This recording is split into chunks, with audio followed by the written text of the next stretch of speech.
167, 167.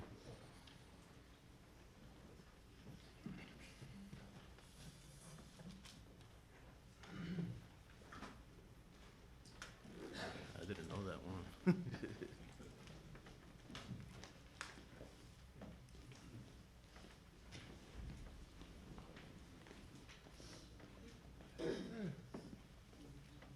Cantemos. Los que aman al Señor, eleven su canción,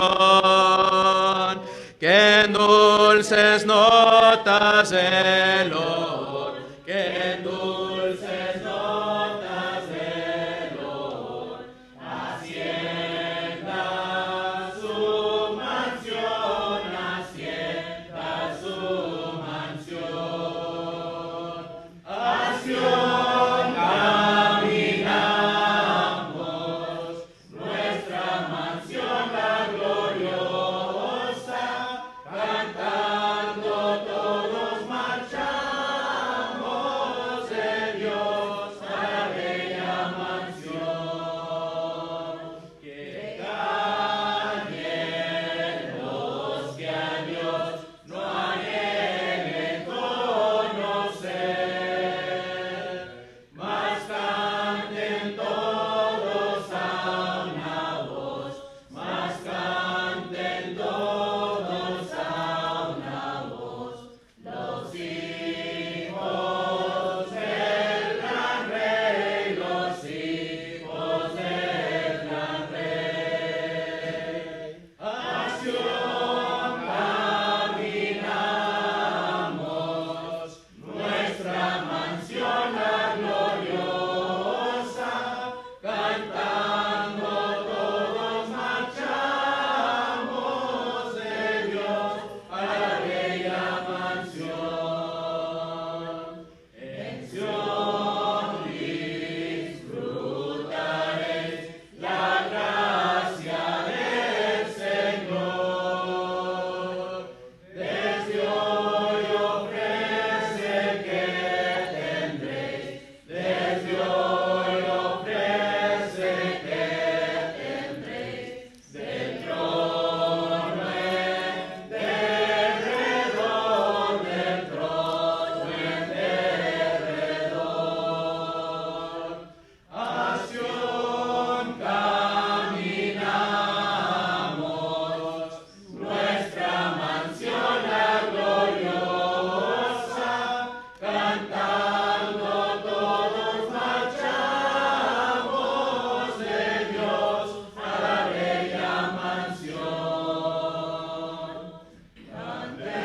Cantemos con fervor, dejando de llorar. Vayamos libres de temor, vayamos libres de temor, al más feliz hogar, al más feliz hogar. A Sión caminamos, nuestra mansión la gloriosa, cantando todos marchamos de Dios a la bella mansión. El siguiente himno va a ser el himno número 132. Himno número 132. 132.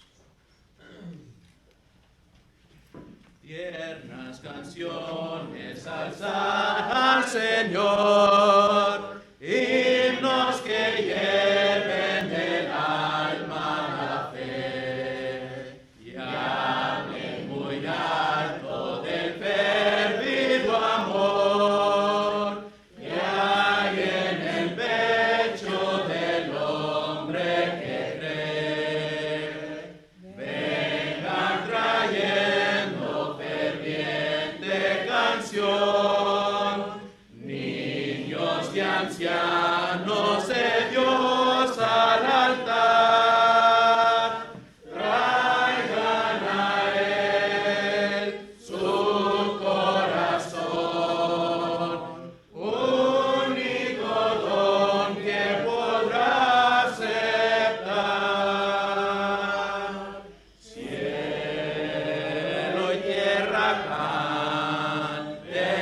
Señor de las naciones.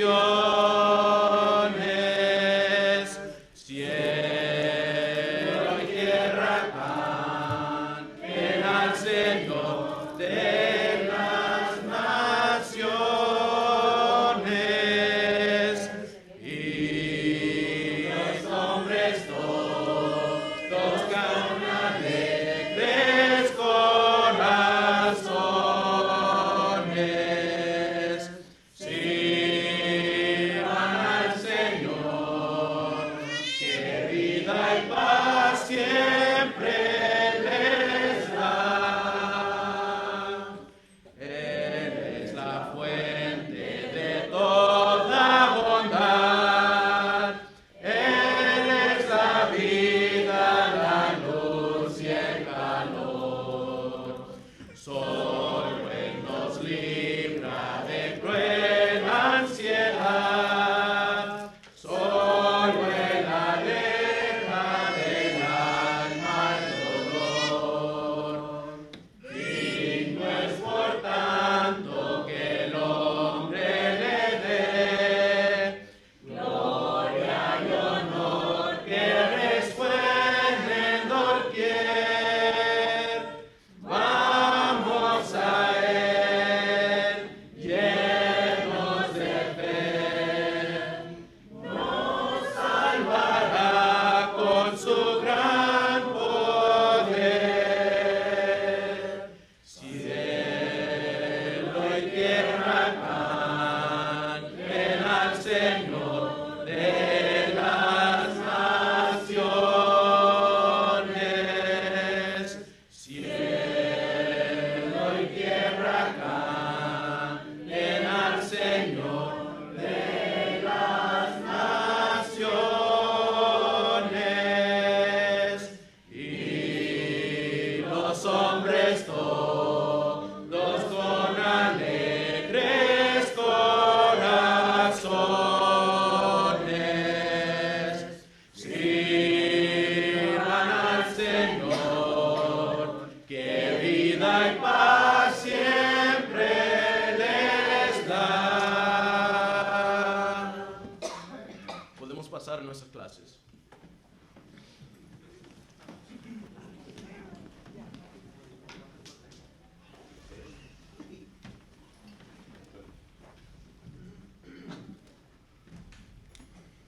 Buenos días, tengan cada uno de ustedes hoy en esta mañana y el micrófono no se oye. Agradecemos el tiempo, hermanos, que ustedes pasan aquí con nosotros. Yo sé bien que pues en los domingos por la mañana es cuando más queremos dormir, ¿verdad? Y especialmente ahorita que con este frío que ya tanto lo alenábamos tener, ¿verdad? Que ya se llegara. Menos nos queremos levantar.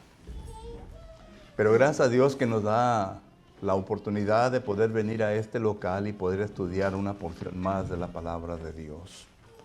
Para todos ustedes que nos están sintonizando por medio de Facebook en esta ocasión, le damos las gracias porque también toma el tiempo para estar con nosotros. Una ventaja que ustedes tienen, ¿verdad?, es que pueden andar nuestros PJs. Nosotros no. Pero gracias por estar con nosotros hoy en esta mañana para estudiar la palabra de Dios. Y como bien sabe, estamos estudiando el libro de Apocalipsis y estamos en el capítulo 10 y es el capítulo que vamos a tratar de terminar hoy en esta ocasión. Antes de empezar, hermanos, yo sé bien que ustedes están conscientes de todos los problemas que... Eterno Padre, en esta ocasión le damos gracias por la oportunidad que usted nos da de poder acercarnos al trono de tu divina gracia. Gracias, eterno Dios, por este privilegio que tenemos tus hijos y tus hijas, eterno Dios, conforme a las circunstancias de ella, eterno Dios, que no vengan a usurpar la autoridad del hombre. Le ruego pues, eterno Padre, que al ir en esta ocasión al trono de tu divina gracia, le queremos pedir primeramente por aquellos que han suplicado ayuda de parte suya, eterno Dios, por medio de las peticiones que se han presentado, ya sea de alguna necesidad inmediata, eterno Dios, concerniente a su familia, o quizás de una necesidad médica concerniente a la persona o a la familia, eterno Dios. Le ruego pues que usted venga a proporcionar aquello lo cual es necesario para que así pueda cumplirse la recuperación de aquellos quienes la necesitan, eterno Padre. Eterno Dios, sabemos bien que entre nosotros se encuentran personas que salen fuera de aquí, de esta ciudad, de esta región, eterno Dios, para ir a trabajar en otros lugares, y le rogamos pues que usted los cuide y los proteja, eterno Padre, que los pueda regresar con bien a sus familias, eterno Dios, ya que ellos cumplen con el propósito de poder proveer por su familia de la manera en cómo se ha presentado delante de ellos, eterno Dios. Concerniente a Israel, eterno Padre, la nación, le rogamos pues, eterno Dios, que usted esté con todos los que están envueltos en este conflicto, con Hamás, con Israel, con todas estas personas, eterno Dios, que están envueltos en el conflicto, eterno Dios, de matarse uno al otro. Le ruego pues que usted les ayude con el razonamiento de ellos, eterno Dios, para que puedan entender que nada agradable puede resultar, eterno Dios, con conflictos, y que así, eterno Padre, puedan sentarse y averiguar y razonar todo esto para que así puedan llegar a un fin en donde exista la paz y la tranquilidad, eterno Dios. Padre eterno, por nosotros le rogamos en esta mañana que usted nos ayude, ya que estamos preparados y listos para estudiar de su palabra, eterno Padre. Sabemos bien que tenemos mucho en nuestra mente, algunas preocupaciones, otras distracciones. Sin embargo, eterno Dios, le ruego pues que nos ayudes para poder enfocarnos en el tema que vamos a estar estudiando, para que así, eterno Dios, no solamente podamos llegar a un entendimiento, sino que podamos asimilar aquellas cosas que entendemos, para que podamos, eterno Padre, poder practicarlas en nuestra vida, y para que así, eterno Dios, podamos crecer en nuestra vida cristiana.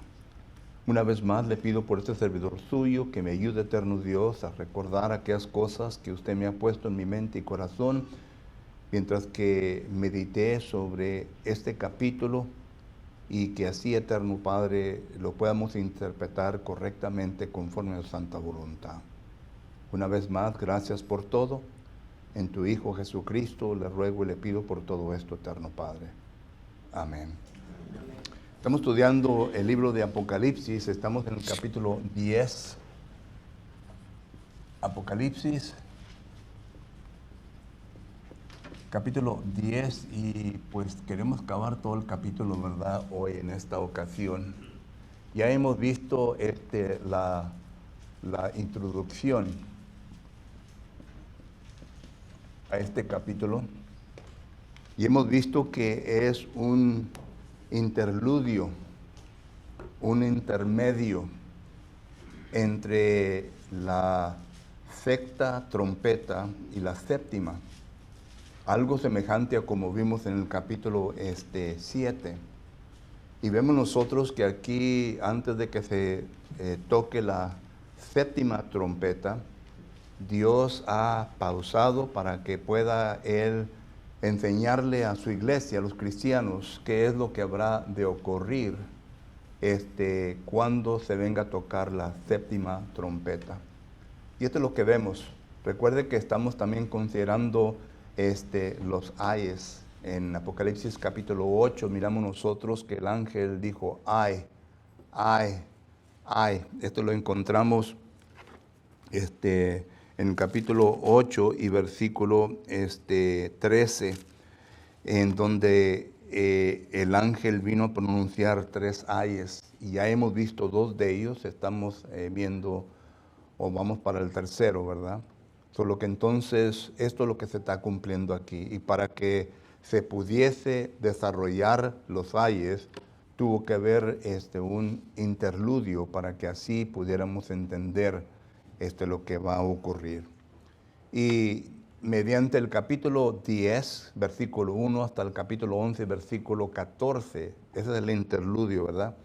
Estamos viendo nosotros varias cosas. Y aquí en el capítulo 10 estamos viendo a un ángel que tiene un libro abierto y estamos viendo los 7 truenos. Y yo creo que ahí fue donde nos quedamos la última ocasión, ¿verdad? En el capítulo 10 y versículo 4.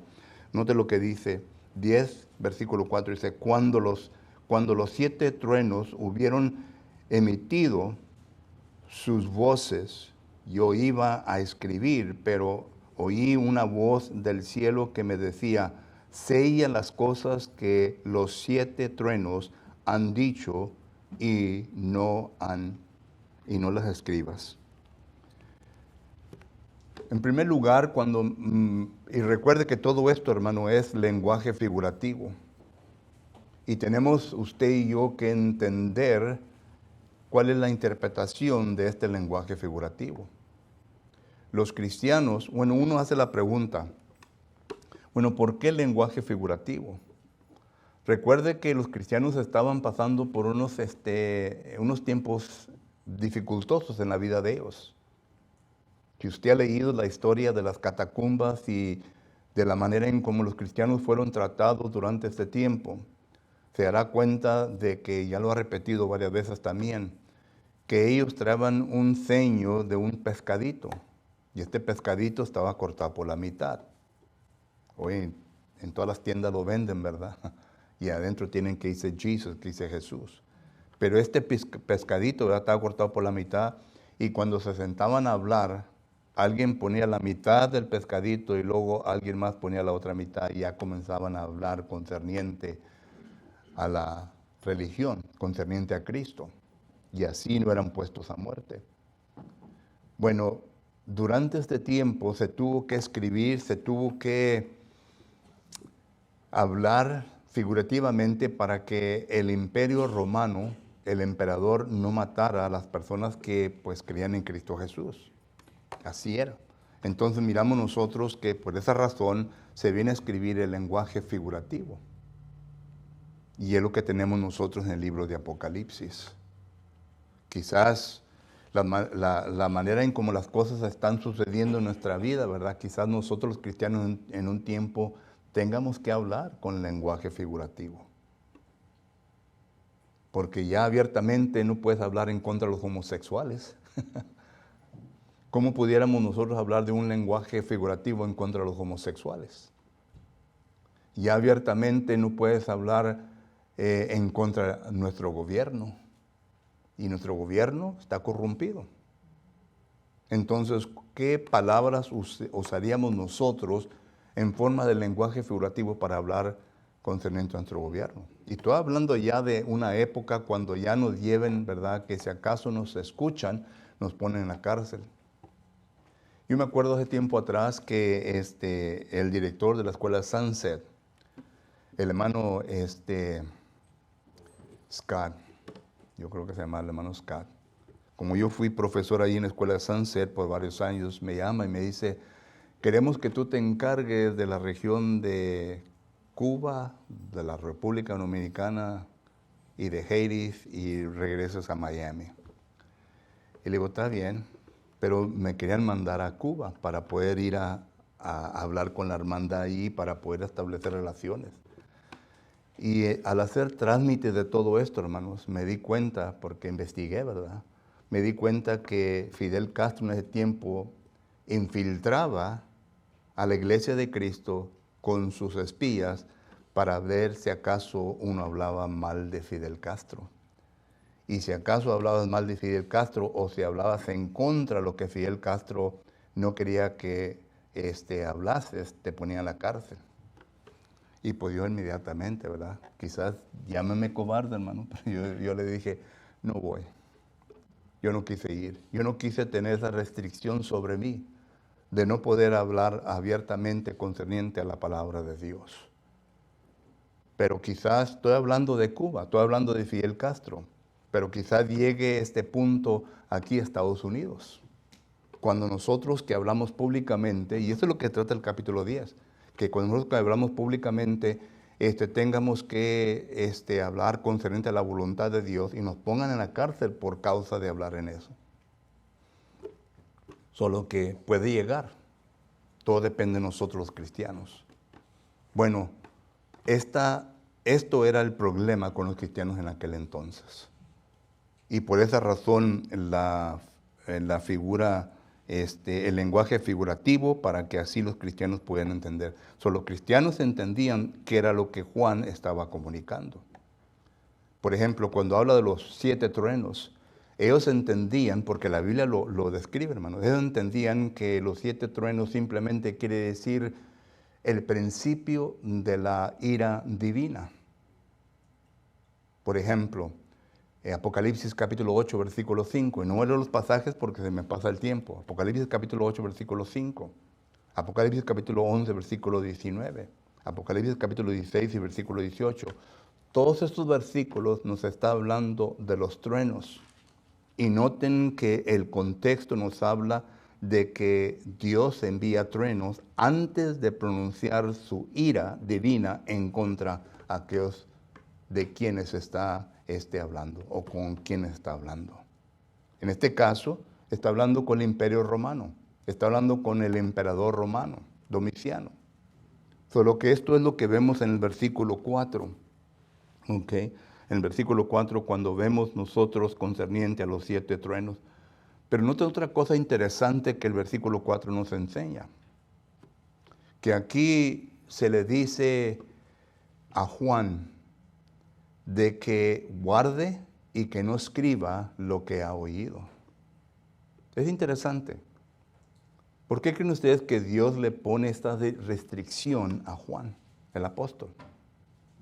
De que no escriba, ya lo escuchó Juan, pero que no escriba en este momento lo que se habrá de lo que oyó. Porque dice el versículo 4 otra vez, ¿verdad? Lo vuelvo a leer. Y cuando los 7 truenos hubieron emitido su voz, yo iba a escribir, pero oí una voz del cielo que me declaró. Que me decía, sella las cosas que los 7 truenos han dicho y no las escribí. Aquí hay 2 cosas muy interesantes. Número 1, ¿quién fue la voz que le dijo a Juan que no escribiera? Estamos hablando de un ángel, pero ¿sería el ángel? Yo le pongo que no. Porque el ángel, ¿verdad? No fue el que le comunicó a Juan. Recuerden que es revelación de ¿quién? De Jesucristo. Y el ángel solamente está, recuerden que ya hablamos concerniente a los ángeles son ministros de Dios.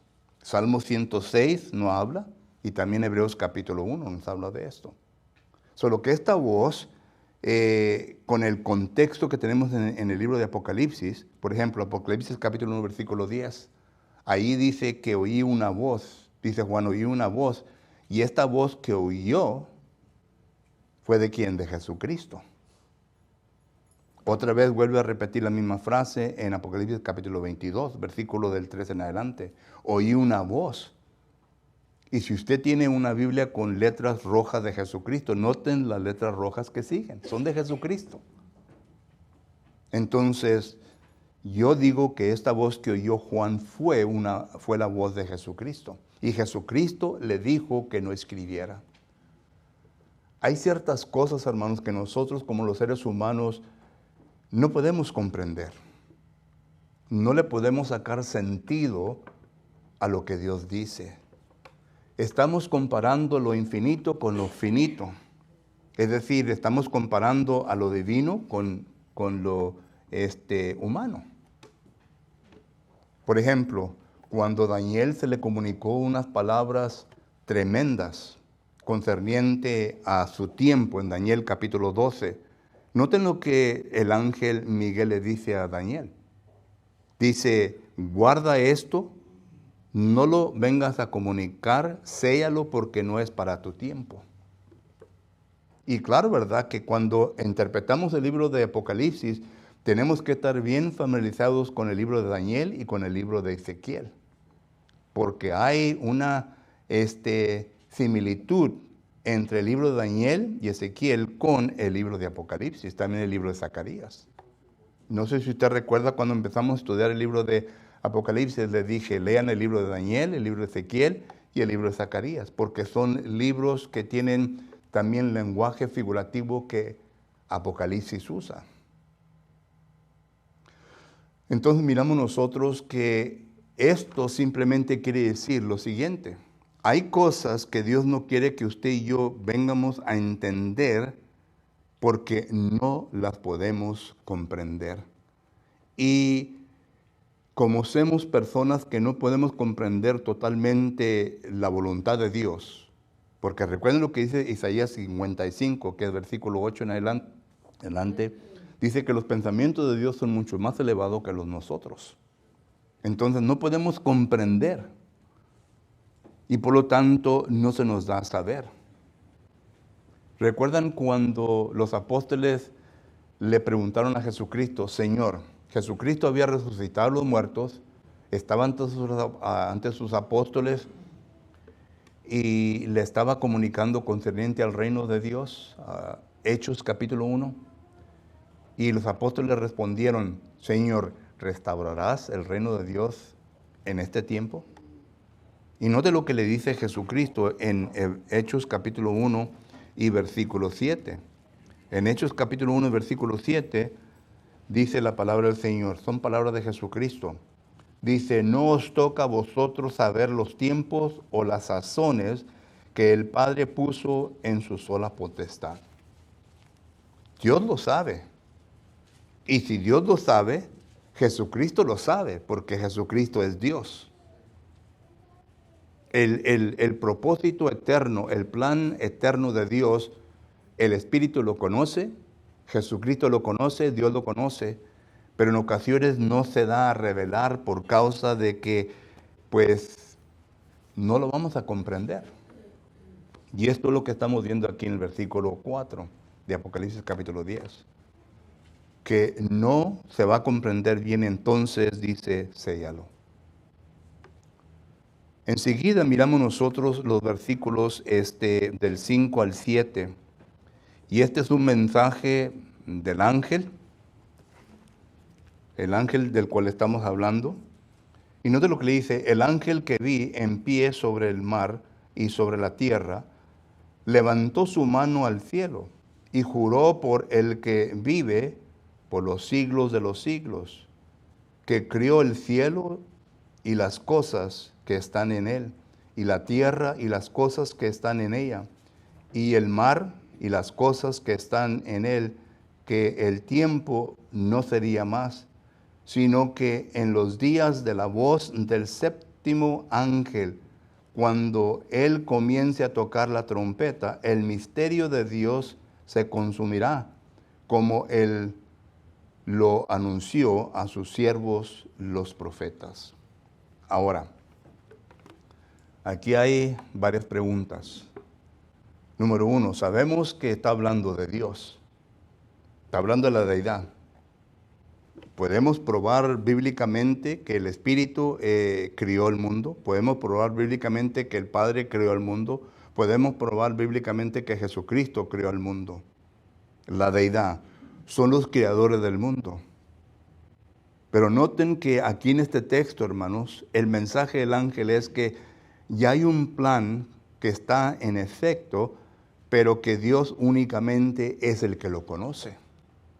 Este plan del cual está hablando aquí el ángel a Juan, lo miramos nosotros en Efesios capítulo 1. Noten lo que dice Efesios capítulo 1. Efesios capítulo 1, versículo 9. Dice, dando a conocer el misterio de su voluntad. Y a propósito, hermanos, cuando usted lee Efesios capítulo 1, aquí está hablando de la deidad. Si uno divide los versículos del 3 al 6, está hablando ¿de quién? Del Padre. Del 6 en adelante, del Hijo.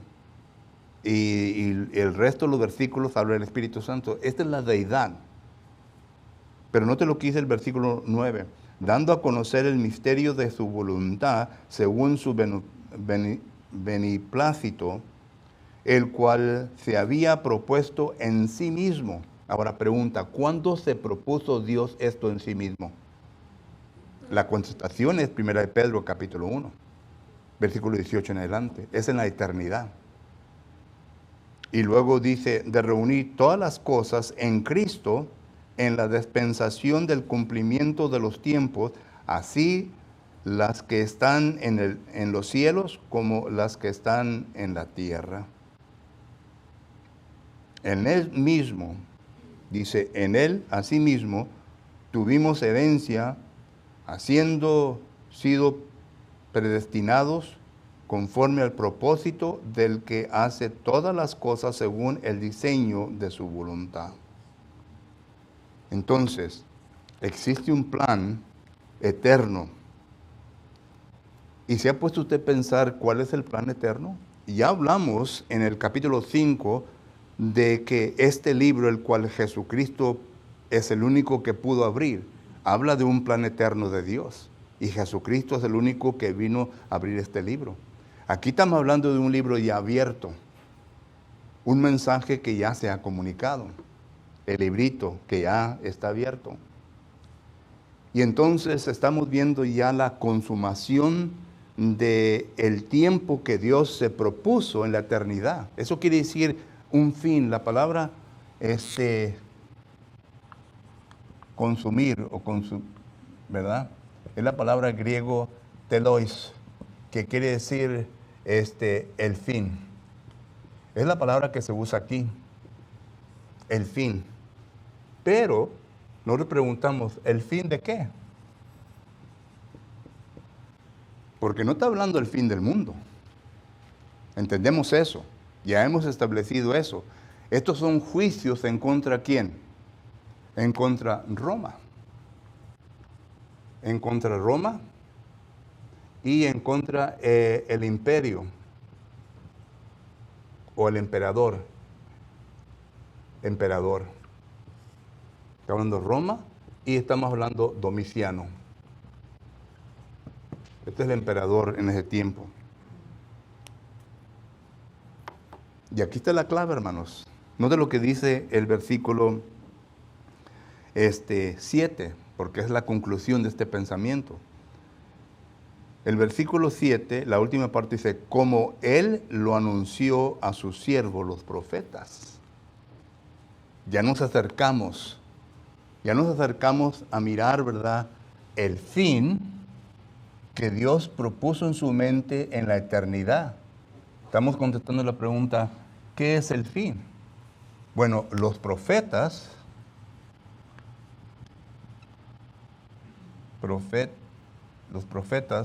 son los que nos dan la enseñanza. ¿Ok? Enseñanza. Entonces, ¿qué fin nos da los profetas? Una pregunta importante. ¿Qué fin nos dan los profetas? Y para esto, noten, vamos a voltear a Daniel capítulo 2. Porque aquí está un profeta que nos está dando el fin de lo que está hablando Apocalipsis. Daniel capítulo 2 y versículos 44 y 45. Note lo que dice. Y en los días de estos reyes, el Dios del cielo levantará un reino que no será jamás destruido, ni será el reino dejado a otro pueblo. Desmenuzará y consumirá a todos estos reinos, pero él permanecerá para siempre. Y de la manera que vistes de que el monte fue cortado una piedra, no con mano, la cual desmenuzó el hierro, el bronce, el barro, la plata y el oro, el gran Dios ha demostrado al rey lo que ha de acontecer en lo porvenir, y el sueño es verdadero y fiel su interpretación. ¿De quién está hablando aquí Daniel?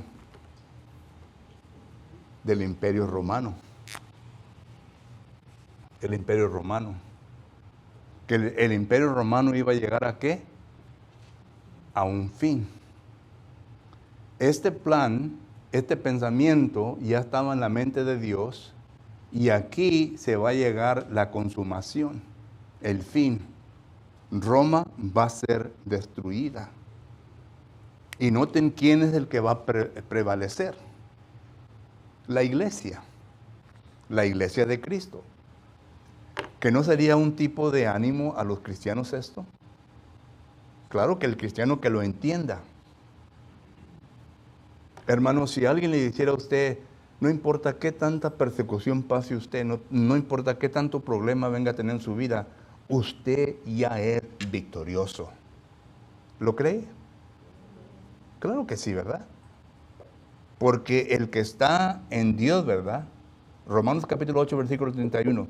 Si Dios con nosotros, ¿quién contra nosotros? Pero algunos de nosotros cristianos no entendemos eso. Nos quejamos cuando sufrimos. Oye, la victoria ya es tuya.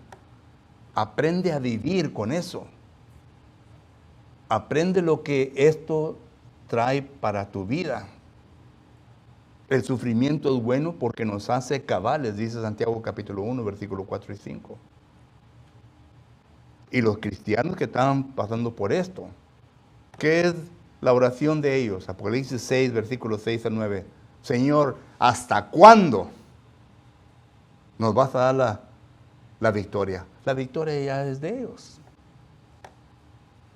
Y las oraciones de los santos continuamente, Señor, ¿por qué permites esto? Y entonces miramos nosotros que el mensaje aquí en Apocalipsis, ¿verdad? Es de que Dios ya le va a dar fin a Roma, al emperador. Ya no van a tener ese poder que estaban teniendo sobre ellos. Y luego, ¿quién viene más adelante? Viene Domiciano. Estamos hablando de los años 300. ¿Y qué trata de hacer Domiciano? Darles una vida a los cristianos de paz, de tranquilidad.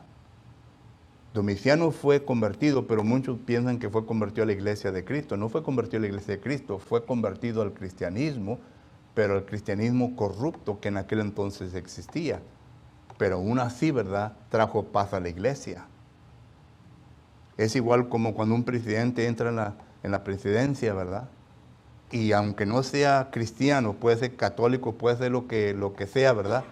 Pero cuando trata y cuando hace por los religiosos, el cristianismo entre comillas, nosotros también recibimos los beneficios, ¿entendemos eso? Así también pasó con Constantino, el emperador de Roma. Ya hubo paz, ya hubo tranquilidad. Y esto es lo que Dios está prometiendo. Va a llegar un punto cuando ya va a suceder todo esto. Y por eso miramos nosotros que ya la última parte, ¿verdad?, de esto, son los versículos del 8 al 11, es solamente que le dice a Juan, tú cómete este librito. Entonces ya interpretamos, ¿qué quiere decir esto, el comer? El comer el librito, hermanos, quiere decir, entiéndelo, compréndelo, entiéndelo, ven a asimilarlo a tu vida y predícalo. Solamente una persona que tiene la responsabilidad de predicar, entendemos este concepto. Note lo que dice, que al comerlo iba a ser un poquito, ¿qué? Amargo. ¿Por qué es amargo, hermanos? Porque a nosotros nos toca predicar la verdad.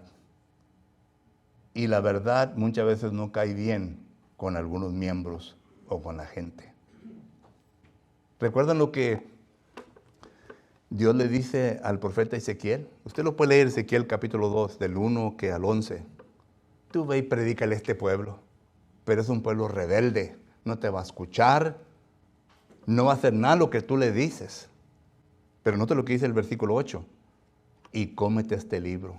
Es lo que nos está diciendo. Cómete este libro. Entonces, para tú predícale, como dice 2 Timoteo capítulo 4, versículo que es del 1 al 4, tú predícales a tiempo y fuera de tiempo. ¿Qué predicador es apreciado y querido cuando predica la verdad? ¿Qué persona que predica la verdad es querida y apreciada? Solamente los fieles demuestran ese punto hacia Él, pero no la gente. Porque la gente quiere vivir como le dé la gana. y no quiere que nadie le diga nada. ¿Que no es así? Y esto es lo que habla el versículo 8 al 11. Y es lo que está diciendo. Y lo hice rápido, hermano, porque el tiempo se me acabó. Pero le voy a dar tiempo para que hagan pregunta o comentario. Pregunta o comentario. En sí, pues, ¿verdad? Nosotros los cristianos vamos a padecer de muchas diferentes maneras de la persecución, como quien dice. Primera de Pedro 4:11, ¿verdad? Como siempre dice, amados, no se sorprendáis del fuego de prueba que os ha sobrevenido, como si alguna cosa extraña aconteciese, sino gozaos, que por cuanto sois participantes del padecimiento de Cristo, para que también en su revelación de su gloria os gocéis con gran alegría. Así es. Ok. Ok. Gracias. ¿Alguien más? Andy. Just like a comment, right? Sometimes we forget that we're able to lose our salvation, you know, if we're not with the way we act, or, you know, if we're sinning out in the world, you know, and you Yeah. stay in the sin, you lost it. Yeah. I mean, you had it, but Yeah. you say, like the saying in English, you dropped the ball, you know what I mean? And Yeah. sometimes we forget that just because we have it doesn't mean that we always have it. Yeah. And God has to have people that will be bold enough to preach that. Yes, sir.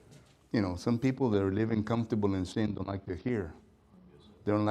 They don't like their life to be uprooted. Yes, sir. And they don't like to hear, well, you're doing wrong. But yet God has people that do that. And this is what verses 8 through 11 is making reference to. Yes, sir. Thank you. Mano Arnoldo.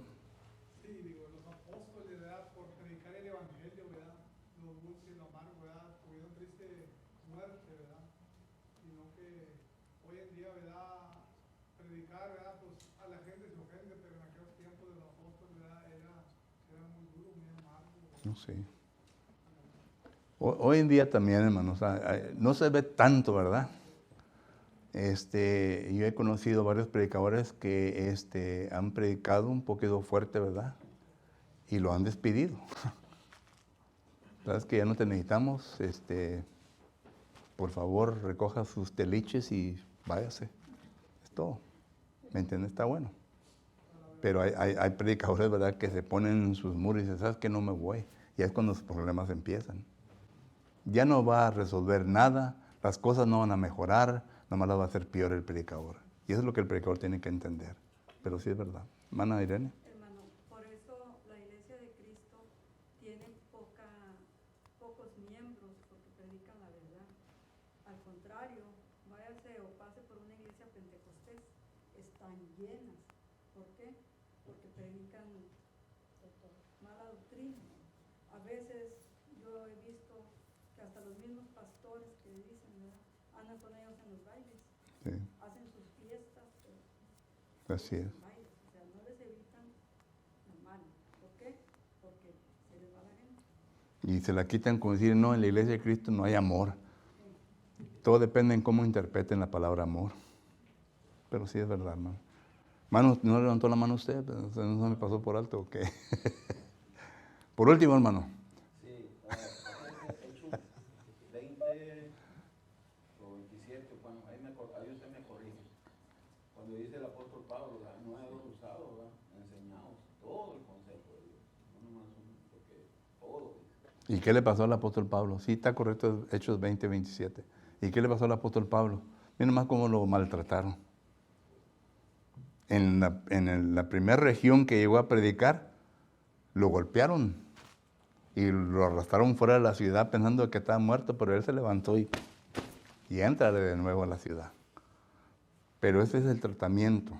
¿Cuántos azotes no recibió? Bien. Y Jesucristo dijo, ¿verdad? Bienaventurado que los que sufren, ¿verdad? Y Jesucristo mismo le dice a sus apóstoles, oye, si el mundo me persiguió a mí, miren nomás cómo me trató, ¿qué esperan ustedes? Juan capítulo 15, versículo 18. ¿Epi? Sí, hermano, iba a decir, hay mucho que decir en la parte sobre ese punto, pero Cristo mismo, ¿verdad? Le dijo a la gente, ustedes me siguen porque doy de comer. O sea, Cristo Jesús andaba ahí tratando de que las multitudes lo siguieran, ¿verdad? Y como dijo el hermano, ¿verdad?, me robó el versículo, lo que dijo el apóstol Pablo. Uno tiene que aplicar todo el consejo de Dios, porque es en todo consejo la verdad del Evangelio es lo que va a salvar, hermano. No podemos cortarle páginas a la Biblia. No puedo, ¿verdad?, predicar por la dulzura. Por esas denominaciones, incluso iglesias de Cristo que predican por la dulzura de Dios. Así es. Tenemos que predicar todo el consejo de Dios, porque si no, uno, nosotros vamos a dar cuenta. Dos, la gente se va a ir con ese concepto, ese pensamiento que el pecado que estoy viviendo está bien porque el hermano no me lo corrige. Ujú. ¿Verdad? Uno tiene que predicar lo que la Biblia dice. Así es. Cristo lo dijo, los apóstoles lo predicaron, nosotros tenemos que hacer lo que ellos nos han encomendado. Así es. Todo el consejo de Dios. Y esto fue lo que pasó en Juan capítulo 6, ¿verdad? Jesucristo les daba de comer, los tenía a gusto y todo, ¿verdad? Ya no comenzó a predicar un poquito difícil, la gente se comenzó a ir. Y por eso es que cuando hay grupos grandes, ¿verdad? Es porque a la gente la tienen contenta. No están revolviendo el agua, ¿me entienden? No están removiendo el agua. Pero predíqueles un poquito duro y de verdad como respinga a la gente. El tiempo ya se me terminó, hermano. Ya se me terminó. Por último, corto. Porque es 1 Pedro 4:11, si uno Parafrasearlo. Si uno habla de la palabra de Dios, o sea, lo que la Biblia dice, no lo que yo creo que no. Así es. O sea, ahí está. Así es. Gracias, hermanos, por sus comentarios y gracias por el tiempo que me han dado. Señor les bendiga. Vamos a tomar un descanso para nuestro culto.